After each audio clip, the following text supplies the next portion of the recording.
So today's video is on fintech innovation and trading platforms. I'm really fascinated by the fintech industry and many of the changes that are taking place, especially when it gets into AI and looking at framing that technology from a strategic perspective. So in this video, we'll take a deep dive into three platforms. Those are Deriv.com, Interactive Brokers, and Composer.trade, examining what makes each one of these platforms tick, where they shine, and in some cases, a little bit about where they might fall apart or fall short on strategy. But most importantly, we'll extract lessons that apply directly to pretty much any company navigating this changing landscape of AI, and with some key observations that, again, key questions that businesses can ask themselves in applying lessons learned from fintech and AI tools. So let's dive in. So Deriv.com began in the late 1990s as binary.com. So one of the original pioneers of online binary options trading. It actually survived the dot-com crash and the 2008 global financial crisis and the crypto wave, eventually, more recently, rebranding itself as Deriv, which begins their most recent chapter. Today, the platform serves about 2.5 million users worldwide across dozens of countries, and we can see that longevity itself reflects the consistent ability for the platform to evolve, adapt, and respond to sometimes highly demanding and traders who are themselves rather volatile at times. With that, their greatest strength is probably in its accessibility. So they built what some call the everything store of trading. And here we have a suite of platforms catering to a wide or tools on the platform catering to a wide range of users. So Deriv MT5, for example, serves the seasoned professional who lives and breathes around technical charts. Deriv Bot allows anyone to build automated trading algorithms without writing code. Deriv Go delivers a mobile-first experience for smartphone sector traders. And we see here with this suite of apps, the barrier to entry is extremely low. You can open an account and place a trade in minutes. And this deliberate simplicity is, of course, a core strategy that Deriv uses to maximize its reach. Deriv's most distinctive and most debated innovation is the synthetic index. Unlike traditional markets that track gold, currencies, or company stocks, synthetic indices are computer generated markets. They run 24 hours a day, 7 days a week, unaffected by elections, interest rate decisions, or breaking news. On the one hand, this gives traders unparalleled availability and consistent volatility. On the other, it places Deriv in the role of the house because Deriv owns the algorithm that generates the market. So critics would argue that this is structurally farther away from pure investment plays that we're used to with regular securities. Deriv counters that the algorithms are audited and statistically fair, but here's also a strategic fork in the road for Deriv. If they can choose to remain the leader in offshore markets, or they can pursue a more pure top tier licensing application to compete in premium territories. So, with that in mind, we look at a bit of a contrast where Deriv is built for accessibility and speed. Interactive Brokers is built for depth, regulation, and institutional grade reliability. So, originally designed for professional traders and fund managers, Interactive has aggressively expanded its AI capabilities in recent months to make the same tools available to retail investors. So, their flagship AI feature, iBot, allows users to manage their portfolio using natural language, and simply typing or speaking commands like show me tech sector exposure or what is my daily P&L is all it takes to operate this feature. So we could say this natural language interface in a way bridges this long-standing gap between professionally tooled traders and more everyday kind of retail traders. Beyond iBot, Interactive Brokers integrates with Capitalize.ai, which is a platform that lets users define trading strategies in plain English without writing lines of code. So a user might say if the S&P 500 drops 2% and the RSI is below 30, buy 50 shares of VOO, et cetera. The AI then translate that intent into a automated strategy. So equally fascinating, I think, is the Interactive's investment themes tool, which uses machine learning to identify emerging global trends, such as solid state battery technology or Southeast Asia e commerce, and automatically builds a diversified basket of stocks around each of these themes. So this is AI creating entirely new investment products.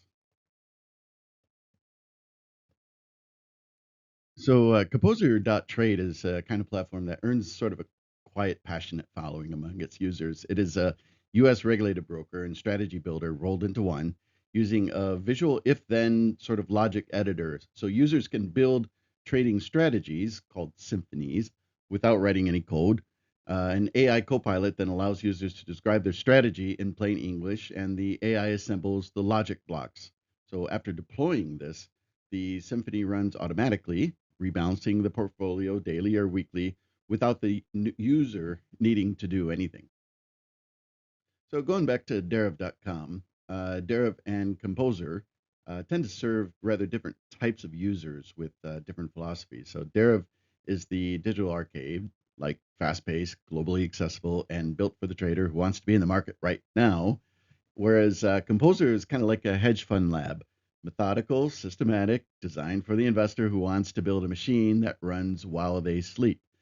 So Deriv AI's innovation centers on automated bots and 24/7 synthetic markets. Composer's AI centers on natural language strategy, building, and transparent backtesting. So Deriv operates mostly offshore. Composer is US regulated and SIPC insured. Neither, of course, is universally better than the other necessarily. It just depends on what kind of environment that a trader wants to be in and what their preferences are for immediate versus more institutional type analysis. So these contrasts and comparisons, I think, offer some observations and lessons learned in this setting. So first, maybe more of a question is trust a killer feature? So with so many themes online about quick returns and investment hacks and whatnot, longevity and multi-jurisdictional regulation will appeal to certain types of users who would see innovation that cannot be verified as not being innovative in their view of the world.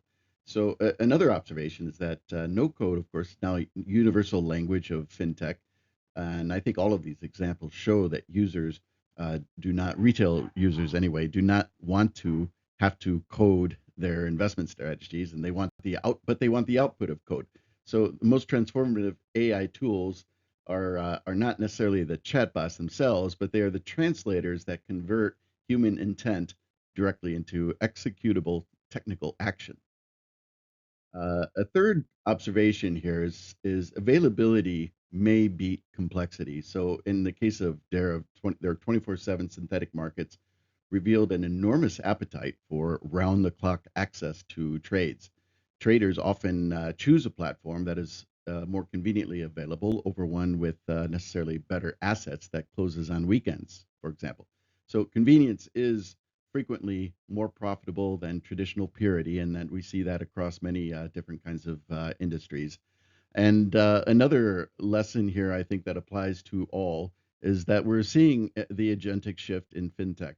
Users no longer want platforms that merely display data, but they want platforms that monitor, decide, and act on their behalf within predefined rules.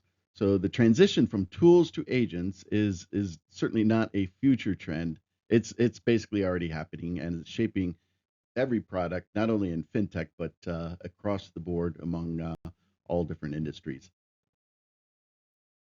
So I think based on the observations today, there are four questions then that companies can ask themselves, whether they're in fintech space or not, about the future of AI and their core strategy and how they interact. What are the key uh, the key strategic benefits that they offer the market, and perhaps some of the trade-offs that they make. So are we selling, in this case, a tool or a result? Is it the platform that provides data but not decisions, is then just becomes a utility and not a partner for the user?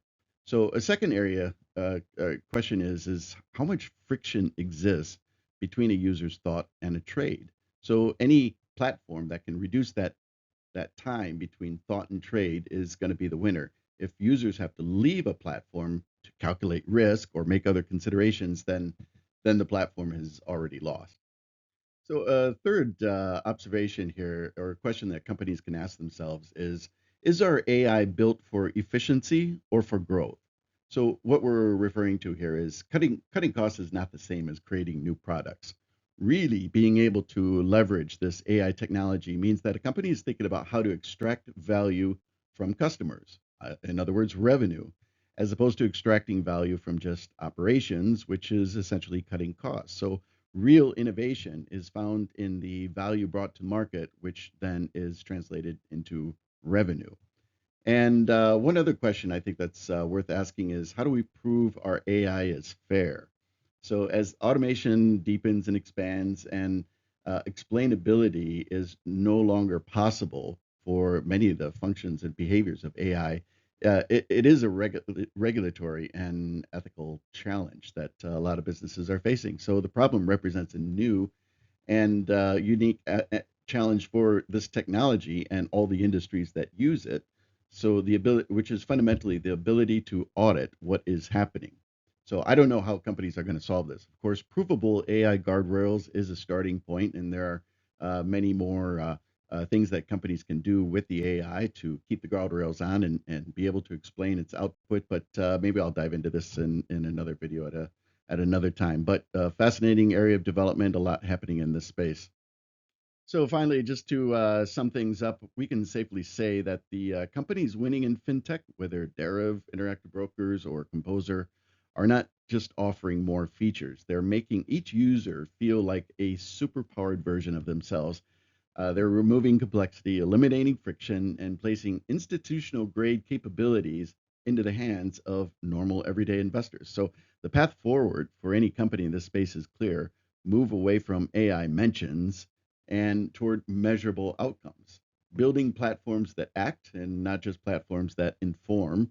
And that is the standard that the best in the industry have already set. And I'm working on some other videos with a similar theme arising in other industries. So these lessons learned, I think, cut well beyond just fintech players, and it'll be interesting to watch the space as this all unfolds. So until then, wish you well on your AI journey and all the best for the day ahead.